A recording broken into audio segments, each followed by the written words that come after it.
Oi, turma. Aqui é Augusto do canal Mensageiro. Tudo bem com vocês? O vídeo de hoje vai falar sobre energias divinas na vida cotidiana. Como podemos executar e viver sob certos princípios para conseguir prosperidade, amor, saúde e bênçãos. Já deixa por aí o seu like e manda uma energia positiva comentando: Oi, Augusto, eu tô aqui. Escreve nos comentários. Lembrando que o meu novo livro, no formato e-book, O Cérebro Abundante, está disponível. Confira o link no primeiro comentário e na descrição desse vídeo. E vamos ao vídeo de hoje. A pergunta prática de todos nós é sobre o resultado de nossas realizações. O resultado prático na vida cotidiana do que estamos fazendo, exercendo energias espirituais para receber bênçãos. Se você não está tendo resultados, tudo o que tem estudado é uma mera teoria morta e, consequentemente, sem valor real. O uso disso deve ser o teste final de tudo. E se não tiver nenhum uso real ou nenhum resultado visível, você está perdendo tempo ou está fazendo coisas que não estão fundamentadas na verdade. Em primeiro lugar, deixe-se dizer, não é um mero reconhecimento intelectual, apenas a teoria morta, mas a realização consciente, vital e viva da grande verdade, que vai tornar tudo valioso e o fazer aparecer resultados nos assuntos da vida cotidiana. Isso é, e somente isso, que vai dar a verdadeira bem-aventurança, pois isso não é outra coisa, senão a descoberta do verdadeiro reino de Deus. E quando isso é encontrado e vivido, todas as outras coisas vão se seguir, literal e necessariamente. Através disso, as qualidades e poderes da vida divina são cada vez mais realizadas e atualizadas. E através de sua direção, vamos sendo conduzidos à posse de todas as outras coisas. Aqueles que chegam a essa realização plena e viva da unidade com a vida divina são imediatamente colocados em relações corretas consigo mesmos, com os seus semelhantes e com as leis do universo ao seu redor. Eles vivem agora no interior, a vida real, e tudo que está no interior deve necessariamente tomar forma no exterior, pois toda a vida é de dentro para fora. Não há vida verdadeira em relação à qual essa lei não se aplique. E se a vontade de Deus é feita na vida interior, então é necessariamente feita em todas as coisas da vida exterior. E os resultados são sempre manifestos. Assim, somente assim, é que os indivíduos se tornam profetas, videntes, salvadores. Eles se tornaram o que o mundo chama de eleitos de Deus, porque em suas próprias vidas, eles primeiro elegeram Deus e viveram suas vidas em sua vida. A vida real é divina, e ao permitir que ela se torne translúcida ao Espírito Infinito, vivendo continuamente nessa união consciente com o Ser Divino, ele nos revela todas as coisas. As coisas ficam ocultas, os mistérios se preenchem e as incertezas permeiam a vida. Apenas quando nos afastamos da luz interior e da própria vida, não há nada que esteja oculto por si mesmo. Para Deus, todas as coisas são conhecidas, e aquele que conscientemente vive sua vida na vida de Deus, vê com a visão divina, que revela todas as coisas para eles. Quem vive continuamente sob essa orientação divina, entra no reino da mais alta sabedoria, e mesmo nas coisas mais triviais da vida cotidiana, nunca se encontra em estado de dúvida ou perplexidade, pois sempre saberá o que fazer e como fazer. Eles não se arrependem do passado, porque antes de entrarem em sua consciência permanente, eles estavam, de certa forma, mortos para a vida, e todos os remorsos que eles poderiam ter pelo passado agora são engolidos pelas alegrias que o novo nascimento os trouxe, pois ele os trouxe à plenitude da vida, continuamente espalhando essa plenitude diante de seus passos. Essas pessoas, portanto, não têm medo de presságios em relação ao futuro. Essas pessoas não têm medo de previsões negativas, pois sabem que, ao contrário da vontade de Deus, que agora é a vontade deles, nada de mal pode acontecer. A paz, portanto, uma paz plena e duradoura, é continuamente deles, pois eles sabem que, ao contrário da vontade de Deus, que agora é a vontade deles, nada pode acontecer. Como toda a vida vem de dentro para fora, e como isso é absolutamente verdadeiro em relação ao corpo físico, a fonte da vida divina, que foi aberta no interior, que por si só não pode admitir nenhuma doença ou imperfeição de qualquer tipo, vai permitir apenas condições saudáveis para serem exteriorizadas no organismo. E onde condições insalubres foram construídas antes dessa entrada da nova vida, essa vida plena agora passa por eles e com o tempo vai expulsá-los, substituindo inteiramente a estrutura doente por aquela que é pura e inteira. À medida que você começa a crescer nessa percepção, uma sensação de poder continuamente crescente vai ser sua, pois agora você está trabalhando em conjunto com Deus infinito. E com Deus, todas as coisas são possíveis. Nas coisas materiais não faltará, pois todas as coisas são desta única fonte infinita, e guiadas pela sabedoria divina, e sustentadas pelo poder divino, que agora são seus. De maneira perfeitamente natural e normal, você descobre que uma abundância de todas as coisas é sua, sempre à mão, no tempo suficiente para suprir todas as suas necessidades materiais. E nunca falta quando chegar a hora. Se você simplesmente fizer a cada dia o que está nas suas mãos encontrar para fazer e confiar nessa fonte, estarás sempre seguro dessa fonte infalível de suprimento. Não se entregue à acumulação e ao entesouramento de grandes bens materiais, roubando assim a vida. Seus pensamentos vão crescer cada vez mais na natureza de sua fonte divina. E como os pensamentos são forças, e como no grau em que são espiritualizados, eles se tornam ainda mais eficazes em suas operações. Então, através de sua instrumentalidade, você é capaz de moldar mais e mais eficazmente as condições da vida cotidiana. E assim, ao entrar nessa nova vida, você descobre que todas as coisas da vida exterior se alinham, pois como é no interior, assim sempre necessariamente é o exterior. Essas verdades vão vir como novas revelações para muitos.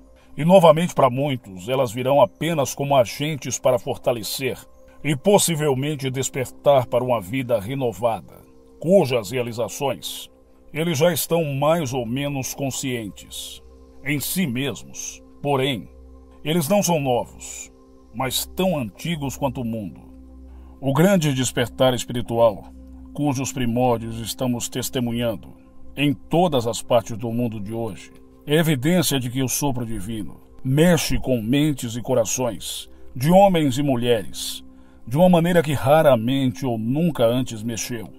Homens e mulheres estão literalmente encontrando a sua força. Agora essas pessoas estão rompendo a mera letra e forma de uma antiga e longa teorização eclesiástica e dogmatismo para o verdadeiro espírito vital de um Deus vivo e transcendente. Eles estão despertando aqui e ali e em todos os lugares para a realização de sua unidade com Deus vivo. Suas vidas estão sendo completamente preenchidas com essa compreensão e, como consequência, estão mostrando as obras de Deus.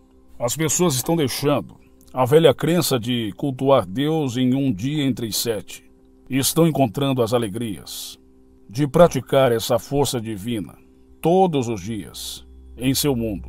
Estão esquecendo as crenças do medo e da morte para receber a bênção diária e a glória futura em suas vidas. Com esse poder desperto em sua consciência e por meio dele, você se torna ativo em sua vida. Molda os detalhes, todos os assuntos do seu cotidiano. Ao considerar a vida e os ensinamentos de Jesus, vamos considerá-los não como expositores enfadonhos tem-os interpretado e representado, mas como ele mesmo os deu ao mundo.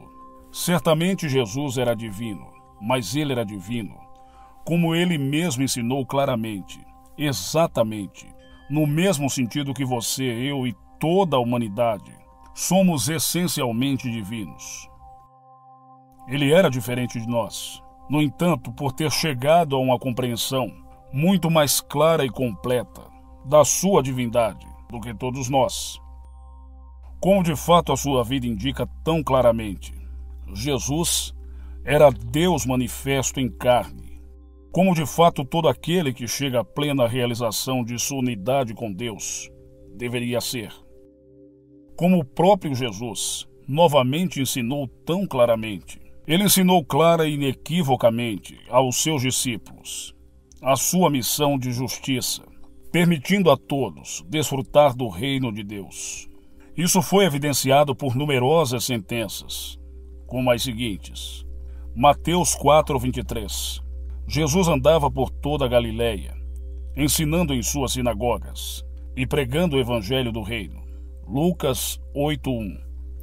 Ele andava pelas cidades e aldeias, pregando e trazendo as boas novas do reino de Deus. Lucas 4:43. Mas ele lhes disse: devo pregar as boas novas do reino de Deus também a outras cidades, porque para isso eu fui enviado. Lucas 9:2. Ele os enviou a pregar o reino de Deus e a curar os enfermos. Mateus 24:14. Esse evangelho do reino será pregado em todo o mundo, para testemunho a todas as nações. Em mais de 30 lugares nos 3 primeiros evangelhos, encontramos Jesus explicando minuciosamente aos seus discípulos a sua missão especial, pregar as boas novas da vinda do reino de Deus. E mesmo antes de ele entrar na sua obra pública, nós ouvimos João Batista indo diante dele dizendo: arrependei-vos, pois o reino dos céus está próximo. O que Jesus quis dizer com o reino de Deus? Ou como ele às vezes o expressou, o reino dos céus? É uma resposta melhor do que qualquer especulação a respeito. Tomemos novamente as suas próprias palavras. Nem dirão, eis aqui, ou olha lá, porque eis que o reino de Deus está dentro de vós. Ele ensinou apenas o que ele mesmo descobriu, a união consciente com a vida do Pai, como a única coisa, toda inclusiva, com Jesus desde o início. Somente na união com Deus havia realidade.